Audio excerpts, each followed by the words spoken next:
എല്ലാവർക്കും പുതുവത്സരാശംസകൾ. 2025 ഒരു നല്ല ആരോഗ്യമുള്ള കൊല്ലാവട്ടെ എന്ന് എല്ലാവർക്കും ആശംസിക്കുന്നു. 2024 ഞാൻ പ്രിവെൻറ്റിഫൈമിയുമായിട്ട് പടിഞ്ഞാറങ്ങാടിയിലേക്ക് എത്തിയത്. ഒരു നാട്ടുകാരൻ എന്നുപരി കുറച്ചു കാലമായിട്ട് നാട്ടിലില്ലാതെ തിരിച്ചു വന്നതാണ്. അപ്പോൾ വീണ്ടും കുറേ പേരായിട്ടൊക്കെ കാണാനുള്ള അവസരം ഉണ്ടായി. പേഷ്യൻസായിട്ടും അല്ലാതെ സുഹൃത്തുക്കളായിട്ടും നാട്ടുകാരായിട്ടൊക്കെ ഒരുപാട് ആൾക്കാരോട് സംസാരിക്കാനുള്ള അവസരം ഉണ്ടായി. അപ്പോൾ കുറച്ച് പേർക്കെങ്കിലും അറിയാം എനിക്ക് കുറച്ചൊരു ഈ ഗവേഷണം കാര്യങ്ങൾ കണ്ടുപിടിക്കാനുള്ള ഒരു അസ്ഥിരതയ്ക്കുള്ള ഒരാളാണ്. ഇപ്പോൾ 2024 എൻ്റെ ഡോക്ടർ എന്ന പ്രൊഫഷനിലൂടെ ഞാൻ മനസ്സിലാക്കിയ കുറേ കാര്യങ്ങൾ നിങ്ങളോട് ഷെയർ ചെയ്യുകയാണ്.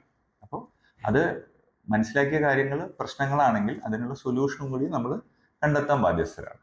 അപ്പോൾ അതിൽ ആദ്യത്തെ കാര്യം എന്താണെന്ന് വെച്ചാൽ നമ്മുടെ നാട്ടിൽ ഇപ്പോൾ ഉള്ള പോപ്പുലേഷൻ, അതായത് ഇപ്പോൾ നമ്മുടെ നാട്ടിലുള്ള ആൾക്കാരിൽ കൂടുതൽ ആൾക്കാർ 50 വയസ്സിന് മുകളിലും 20 വയസ്സിന് താഴെയുള്ള ആൾക്കാരാണ്. ഇത് കേരളത്തിൻ്റെ ഒരു പൊതുവെയുള്ള ട്രെൻഡാണ്. അപ്പോൾ അതുകൊണ്ട് തന്നെ നമ്മൾക്ക് വരുന്ന ഒരു ആശുപത്രിയിലേക്ക് വരുന്ന രോഗികളിൽ ഏകദേശം ഒരു 30% ആൾക്കാർക്ക് ജീവിതശൈലി രോഗങ്ങളുണ്ട്. അത് നമ്മുടെ കേന്ദ്ര സർക്കാരിൻ്റെ സർവേയിലും മനസ്സിലാക്കിയ കാര്യത്തിന് ഏകദേശം സിമിലറാണ്. അതായത് 3-ൽ ഒരാൾക്കെങ്കിലും എന്തെങ്കിലും ജീവിതശൈലി രോഗങ്ങളുണ്ട്. ഒന്നുകിൽ അത് ഷുഗർ ആയിരിക്കാം, ഡയബറ്റീസ് ആയിരിക്കാം, പ്രഷർ ആയിരിക്കാം, ഹൈപ്പർ ടെൻഷൻ ആയിരിക്കാം, ഹൃദ്രോഗമായിരിക്കാം, കൊറോണറി ആർട്ടറി ഡിസീസ് എന്ന് പറയുന്നത്. അപ്പോൾ ഇത്തരം അസുഖങ്ങളുള്ള ആൾക്കാർ ഒരു 30% അവരാണ്.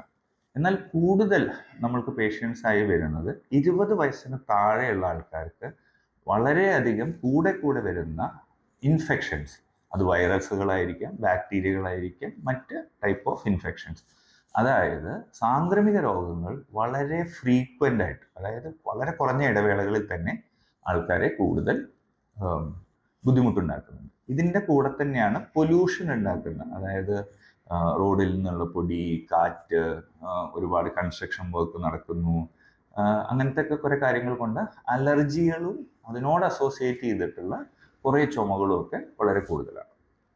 അപ്പോൾ കൂടുതൽ പ്രശ്നങ്ങൾ വയസ്സായ സമൂഹത്തിനും ഒരു 20 വയസ്സിന് താഴെ, അതായത് സ്കൂൾ പോകുന്ന പ്രായത്തിലൊക്കെ ഉള്ള ആൾക്കാർക്കാണ് കൂടുതൽ പ്രശ്നങ്ങൾ കാണുന്നത്. അപ്പോൾ ഒരു ശരാശരി പടിഞ്ഞാറങ്ങാടിക്കാരൻ അല്ലെങ്കിൽ നമ്മുടെ നാട്ടിലൊക്കെ ഉള്ള ഒരാളുടെ ഏറ്റവും കൂടുതൽ ചെലവുകൾ നടക്കുന്നത് അവിടെയുള്ള വയസ്സായ ആൾക്കാർ, അതായത് ഒരു 50+ൻ്റെ അതായത് ഏജ്ഡ് ആയിട്ടുള്ള പോപ്പുലേഷന് ചികിത്സയ്ക്കും ചെറിയ പ്രായത്തിലുള്ള കുട്ടികളുടെ ചികിത്സയ്ക്കുമാണ്. ഇതിനെ എങ്ങനെ തടയാം?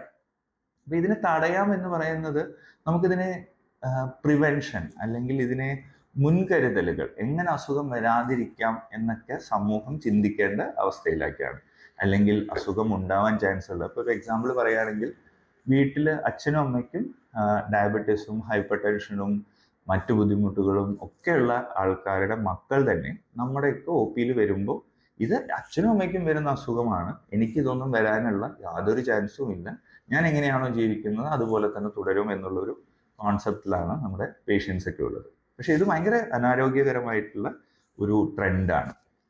അപ്പോൾ ഇതിൽ നമ്മളൊരു മാറ്റം കൊണ്ടുവന്നില്ലെങ്കിൽ നമ്മൾ ജീവിതകാലം മുഴുവൻ അധ്വാനിച്ച പണം നമ്മളുടെ ചികിത്സയിലേക്ക് പോകും. അപ്പോൾ എങ്ങനെ ഇതിനെ മാറ്റാം? ഈ ചിന്തയിലാണ് നമ്മൾ ഈ ആശുപത്രി, ഞാൻ മുന്നേ പറഞ്ഞിരുന്നു, ഇതിൻ്റെ പേര് തന്നെ പ്രിവെൻറ്റിഫൈമി എന്നാണ്, സ്വയം എങ്ങനെ പ്രതിരോധിക്കുക എന്നുള്ളത്. അപ്പോൾ ചികിത്സ തരാൻ ഏതൊരു ആശുപത്രിയെ പോലെ പ്രിവെൻറ്റിഫൈമിക്കും പറ്റും. പക്ഷേ ചികിത്സ കൂടാതെ നിങ്ങൾക്ക് എന്ത് തരാൻ പറ്റും, അതിലാണ് പ്രിവെൻറ്റിഫൈമി കോൺസെൻട്രേറ്റ് ചെയ്യുന്നത്. അപ്പോൾ എങ്ങനെ അസുഖങ്ങൾ വരാതിരിക്കാം? അപ്പം അതിന് പ്രിവെൻറ്റീവ്, അതായത് വരാതിരിക്കാനുള്ള മുൻകരുതലുകൾ തന്നെ വേണം. ഇപ്പോൾ ജീവിതശൈലി രോഗങ്ങളിൽ എന്താണ് വരാതിരിക്കാനുള്ള മുൻകരുതലുകൾ? ജീവിതശൈലിയിലുള്ള മാറ്റങ്ങൾ. ഈ ജീവിതശൈലിയിലുള്ള മാറ്റങ്ങൾ എന്തൊക്കെയാണ്? അത് ഭക്ഷണത്തിലൂടെയുള്ള മാറ്റങ്ങളായിരിക്കാം, എക്സസൈസ് ആയിരിക്കാം, നേരത്തെ കണ്ടുപിടിക്കാൻ പറ്റണം. അതായത് ഡയബറ്റീസ് വരാൻ ഇപ്പോൾ പ്രീ ഡയബറ്റീസ് എന്ന് പറയുന്ന അവസ്ഥ കേരളത്തിൽ 25% പോപ്പുലേഷനിൽ ഉണ്ടെന്നാണ് പറയുന്നത്. അപ്പോൾ അതുകൊണ്ട് തന്നെ നമ്മളെ സംബന്ധിച്ചിടത്തോളം ഇത് നേരത്തെ കണ്ടെത്തുന്നത് വലിയ കാര്യമാണ്. ഇനി ഇതേപോലെയാണ് നമ്മൾ കണ്ട വേറൊരു ഒബ്സർവേഷനാണ്, ചെറിയ കുട്ടികളിൽ വളരെ ചെറിയ പ്രായത്തിൽ തൊട്ട് തന്നെ വളരെ ഹൈ ആയിട്ടുള്ള ആൻറ്റിബയോട്ടിക്സുകൾ, വളരെ ബ്രോഡ് സ്പെക്ട്രം ആയിട്ടുള്ള ആൻറ്റിബയോട്ടിക്സുകളൊക്കെ ഉപയോഗിച്ചുകൊണ്ട് ഓൾമോസ്റ്റ് എല്ലാ മാസത്തിലും അവർക്ക് ഒന്നോ രണ്ടോ ഡോക്ടർ വിസിറ്റുകളൊക്കെ ഉണ്ട്. അപ്പോൾ ഇവിടെയും നമ്മൾ ശ്രദ്ധിക്കണം, പലപ്പോഴും ഇതൊക്കെ വളരെ ചെറിയ വൈറൽ പനികളായിരിക്കും. ചില ആൾക്കാർക്ക് കുറച്ച് അലർജിക് റെസ്പോൺസ് കൂടുതലായിരിക്കും. അപ്പോൾ പീഡിയാട്രിക് പോപ്പുലേഷനിൽ വളരെയധികം അസുഖങ്ങളും അവർ ഹോസ്പിറ്റലിൽ വരുന്നതും വളരെ കൂടിയിട്ടുണ്ട്. നമ്മുടെയൊക്കെ ചെറുപ്പത്തിലെ വെച്ച് നോക്കുമ്പോൾ ഇപ്പോഴത്തെ കുട്ടികൾ ഓരോ മാസവും ആശുപത്രിയിലാണ്. അപ്പോൾ ഇവിടെയും ഉണ്ട് ഏതൊക്കെ അസുഖങ്ങൾക്ക് കൃത്യമായ ചികിത്സ എടുക്കണം, റിക്കറൻ്റ് ആയിട്ട് ഇനിയിപ്പോൾ ഇങ്ങനെ അസുഖങ്ങൾ വരികയാണെങ്കിൽ എന്തെങ്കിലും വാക്സിനേഷൻ ചെയ്യണോ, പിന്നെ നമ്മളുടെ നാട്ടിൽ ഇപ്പോഴും ചിക്കൻ ബോക്സ്, മംസ്, നമുക്ക് വാക്സിൻ കൊണ്ടൊക്കെ തടയാൻ പറ്റുന്ന ഒരുപാട് അസുഖങ്ങളെ നമുക്ക് തടയാൻ കഴിയുന്നതാണ്. അഡൽട്ട് പോപ്പുലേഷനിലേക്ക് വരുമ്പോൾ കൂടുതൽ പ്രശ്നങ്ങൾ അവർക്ക് അവരുടെ ഭക്ഷണ രീതി കൊണ്ട്, ഒരു 20-30% ആൾക്കാരിൽ ആസിഡ് പെപ്റ്റിക് ഡിസീസ് അല്ലെങ്കിൽ നമ്മുടെ ഡിസ്പെപ്സിയ, വയറിൻ്റെ ബുദ്ധിമുട്ട്, അസിഡിറ്റി, ഗ്യാസ്, വയറസ്തംഭനം, ഇങ്ങനത്തെ കുറേ പ്രശ്നങ്ങളാണ്. ഇതെല്ലാം നമുക്ക് കുറേയൊക്കെ കണക്ട് ചെയ്ത് നോക്കിയാൽ നമ്മുടെ ജീവിത രീതികളുമായി ബന്ധപ്പെട്ടിട്ടാണ്. അപ്പോൾ എങ്ങനെ ഇതെല്ലാം മനസ്സിലാക്കി മുന്നോട്ട് പോവാം, എങ്ങനെ അസുഖം വരാതിരിക്കാം, ഇതിനൊക്കെ ഒരു സഹായം ആവശ്യമാണ്. അപ്പം അതുകൊണ്ട് തന്നെ നമ്മൾ പ്രിവെൻറ്റീവ് ഫെമി ആശുപത്രിയിൽ ഒരു പ്രിവെൻറ്റീവ് കെയർ ഡിപ്പാർട്ട്മെൻറ്റ് സ്റ്റാർട്ട് ചെയ്യുകയാണ്. അപ്പോൾ ഇവിടെ എന്തൊക്കെ ചെയ്യാൻ പറ്റും? ഇവിടെ ന്യൂട്രീഷനിസ്റ്റ് ഉണ്ടാവും, ഫിസിയോതെറാപ്പിസ്റ്റ് ഉണ്ടാവും, നിങ്ങൾക്ക് മരുന്നുകളുടെ കാര്യങ്ങൾ, കുറേ പേര് മരുന്നുകൾ തന്നെ ഒരുപാട് അസുഖങ്ങളും സൈഡ് എഫക്ട്സും ഉണ്ടാക്കുന്നു. അപ്പോൾ മരുന്നുകളൊക്കെ കൃത്യമായിട്ട് കഴിക്കണോ, എത്ര കഴിക്കണം, ഇതിനൊക്കെ സൈഡ് എഫക്റ്റ് ഉണ്ടോ, അതൊക്കെ നോക്കാനുള്ള എല്ലാ സൗകര്യങ്ങളും കൂടിയ ഒരു പ്രിവെൻറ്റീവ് ഡിപ്പാർട്ട്മെൻറ്റാണ് നമ്മൾ ഇതാക്കുന്നത്. അപ്പോൾ ഇതിൻ്റെ കൂടെ തന്നെ നമ്മൾ പീഡിയാട്രീഷ്യൻസിനെ സപ്പോർട്ട് ചെയ്യുന്നു. കാരണം 90% അസുഖങ്ങളും ഒരു സാധാരണ MBBS ഡോക്ടർ നോക്കിയാൽ ആവശ്യമുള്ള കാര്യങ്ങളേ ഉള്ളൂ. അപ്പോൾ പക്ഷേ ഒരു എക്സ്പേർട്ട് ഒപ്പീനിയൻ പീഡിയാട്രിക്സിൽ ആവശ്യമാണ്. അതുകൊണ്ട് തന്നെ നിങ്ങൾ എല്ലാ ദിവസവും തിങ്കൾ മുതൽ ശനി വരെ 6 മുതൽ 7 മണി വരെ നിങ്ങൾക്കൊരു പീഡിയാട്രീഷ്യനെ ഈ ആശുപത്രിയിൽ ലഭ്യമായിരിക്കും. അതിൽ നമുക്ക് 2 രീതിയിലാണ്. ഒരു പീഡിയാട്രീഷ്യൻ ഇവിടെ ഒന്നിടവിട്ട ദിവസങ്ങളിൽ, ഇപ്പോൾ ചൊവ്വയും വ്യാഴവുമാണ്, വരുന്നതായിരിക്കും. ബാക്കിയുള്ള സമയത്തിൽ എന്നെ കാണാൻ വരുന്ന രോഗികൾക്ക് 6 മുതൽ 7 വരെ പീഡിയാട്രിക് പേഷ്യൻസിനെ ആണ് ആവശ്യമെങ്കിൽ, പീഡിയാട്രിക് ഡോക്ടറെയാണ് ആവശ്യമെങ്കിൽ എൻ്റെ കൂടെ കൺസൾട്ടേഷനായിട്ട്, അതായത് ടെക്നോളജിക്കലി ഡിജിറ്റലി എൻ്റെ കൂടെ പീഡിയാട്രീഷ്യൻ കൂടി നമ്മളുടെ കൺസൾട്ടേഷൻ റൂമിൽ നമ്മളുടെ കമ്പ്യൂട്ടറിലൂടെയോ സ്ക്രീനിലൂടെയോ ടാബ്ലറ്റിലൂടെയോ ഉണ്ടായിരിക്കും. ആ ഡോക്ടർ പ്രിയയാണ്. അത് ബേസിക്കലി എൻ്റെ വൈഫാണ്. അവരൊരു പീഡിയാട്രീഷ്യനാണ്, നവജാത ശിശു വിഭാഗം എക്സ്പേർട്ടാണ്. അപ്പോൾ ആ സൗകര്യങ്ങൾ കൂടി 6 മുതൽ 7 മണി വരെ ഏത് സമയത്ത് തിങ്കൾ മുതൽ ശനി വരെ വന്നാൽ ഒന്നുകിൽ നിങ്ങൾക്ക് നേരിട്ട് പീഡിയാട്രീഷ്യനെ കാണാം, അല്ലെങ്കിൽ ഡോക്ടർ രാകേഷ് ത്രൂ നിങ്ങൾക്ക് ഒരു പീഡിയാട്രീഷ്യനെ കാണാം. ഇതാണ് ആ ഒരു സൗകര്യം ഈ കുട്ടികളുടെ പ്രശ്നങ്ങളെ സോൾവ് ചെയ്യാൻ നമ്മൾ കൊണ്ടുവന്നിരിക്കുന്നത്. രണ്ടാമത്തെ കാര്യം, നമ്മൾക്ക് ഈ പ്രിവെൻറ്റീവ് ഡിപ്പാർട്ട്മെൻറ്റ് വന്നു. ഇവിടെ ഈ മാസം ജനുവരി മാസം ഞങ്ങൾ എന്ത് തീരുമാനിച്ചു? ഷുഗർ ഉണ്ടോ, പ്രഷർ ഉണ്ടോ, എനിക്ക് ഇങ്ങനത്തെ പ്രശ്നങ്ങൾ ഉണ്ടാവാൻ ചാൻസ് ഉണ്ടോ എന്നൊക്കെ സംശയമുള്ളവർക്ക് ഇതെല്ലാം ടെസ്റ്റ് ചെയ്യാനുള്ള സൗകര്യം തികച്ചും സൗജന്യമായിട്ട് നമ്മുടെ ആശുപത്രിയിൽ വന്നാൽ മതി.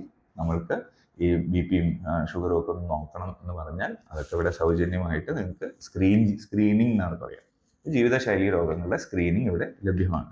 ഇനി കുറച്ചുകൂടിയും ഇലാബറേറ്റ് ആയിട്ട് അറിയണമെങ്കിൽ അതിനുള്ള പാക്കേജസ് ഒക്കെ ഉണ്ട്. അത് ഇവിടുത്തെ നമ്മുടെ പ്രിവെൻറ്റീവ് ഡിപ്പാർട്ട്മെൻറ്റിനായിട്ട് സംസാരിച്ച് നമുക്ക് ചെയ്യാവുന്നതാണ്. അപ്പോൾ വളരെ ശ്രദ്ധിക്കേണ്ട രീതിയിൽ, അതായത് അസുഖങ്ങളുടെ എണ്ണത്തിൽ നമ്മൾ വളരെ മുന്നോട്ട് പോവുകയാണ്. അതേപോലെ തന്നെയാണ് സാമ്പത്തികമായിട്ടുള്ള മാർക്കറ്റിൽ ഇഷ്യൂസ്. നിങ്ങൾക്കറിയാം, സൊസൈറ്റിയിൽ ഒരുപാട് ഒരു അൺട്രസ്റ്റ് ഉണ്ടാവുന്ന ഒരു സമയമാണ്. ഈ സമയത്ത് വളരെ ആരോഗ്യത്തിനായിട്ട് കണക്ട് ചെയ്തിട്ടുള്ള സാമ്പത്തിക ഇടപാടുകളെയൊക്കെ വളരെയധികം ശ്രദ്ധിക്കണം. വളരെ ഒരു അസുഖം വരാതിരിക്കാനുള്ള ഒരു കാഴ്ചപ്പാടുമായിട്ട് നമുക്ക് മുന്നോട്ട് പോകാം. ഒരു കാര്യം കൂടി നിങ്ങളോട് പറഞ്ഞുകൊണ്ട് ഞാൻ നിർത്തുകയാണ്. ഞാൻ പൊതുവെ ഒരു പൊതുജനാരോഗ്യത്തിൽ ഇൻട്രസ്റ്റ് ഉള്ള ഒരു ഡോക്ടറാണ്. അതുകൊണ്ട് തന്നെ മനുഷ്യരോട് സംസാരിക്കണം, രോഗികളോട് സംസാരിക്കണം, അവരുടെ കാര്യങ്ങൾ മനസ്സിലാക്കണം.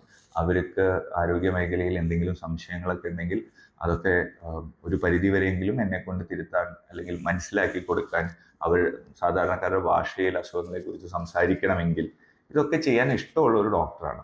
അപ്പോൾ അതുകൊണ്ട് ഞാൻ എൻ്റെ ഫേസ്ബുക്ക് പ്രൊഫൈലും വാട്സാപ്പ് എൻ്റെ പ്രൊഫഷണൽ വാട്സാപ്പാണ്, ആശുപത്രിയുടെ വാട്സാപ്പ് ബിസിനസ് അക്കൗണ്ടാണ്, എൻ്റെ പേഴ്സണൽ അല്ല. ഇതിലൊക്കെ അല്ലെങ്കിൽ ഇൻസ്റ്റയിലാണെങ്കിലോ യൂട്യൂബ് ചാനലിൽ ഇത് അപ്ലോഡ് ചെയ്യുന്ന ചാനലിലാണെങ്കിലോ ഒക്കെ വന്നിട്ട് നിങ്ങൾക്ക് എല്ലാവർക്കും വളരെ സഭ്യമായ ഭാഷയിൽ ചോദ്യങ്ങൾ ചോദിച്ചാൽ കൃത്യമായ മറുപടി നമ്മൾക്ക് സാധാരണക്കാർക്ക് മനസ്സിലാവുന്ന രീതിയിൽ ഒന്നുകിൽ മറുപടി കിട്ടും, അല്ലെങ്കിൽ ആ ഇൻഫർമേഷനെ കുറിച്ച് ക്വസ്റ്റ്യന് വേണ്ട ഉത്തരം കിട്ടാവുന്ന ഇൻഫർമേഷൻ നിങ്ങൾക്ക് ഷെയർ ചെയ്യുന്നതായിരിക്കും. അപ്പോൾ എല്ലാവരും ഈ കാര്യങ്ങളൊക്കെ ഉപയോഗിക്കുക, നമ്മളെ കൂടുതൽ ജനങ്ങളിലേക്ക് എത്തിക്കുക, കൂടുതൽ ഇൻഫർമേഷൻ തരുന്ന വീഡിയോസും ആരോഗ്യത്തിനെ കുറച്ചുകൂടി നമുക്ക് കൂടുതൽ നന്നായി മനസ്സിലാക്കാവുന്ന സാധാരണക്കാരുടെ ഭാഷയിൽ ഇതൊക്കെ മനസ്സിലാക്കാവുന്ന രീതിയിൽ കുറച്ചുകൂടി വീഡിയോസൊക്കെ ചെയ്യണമെന്നുണ്ട്. മാക്സിമം സപ്പോർട്ട് ചെയ്യുക. വീണ്ടും കാണാം. നന്ദി, നമസ്കാരം.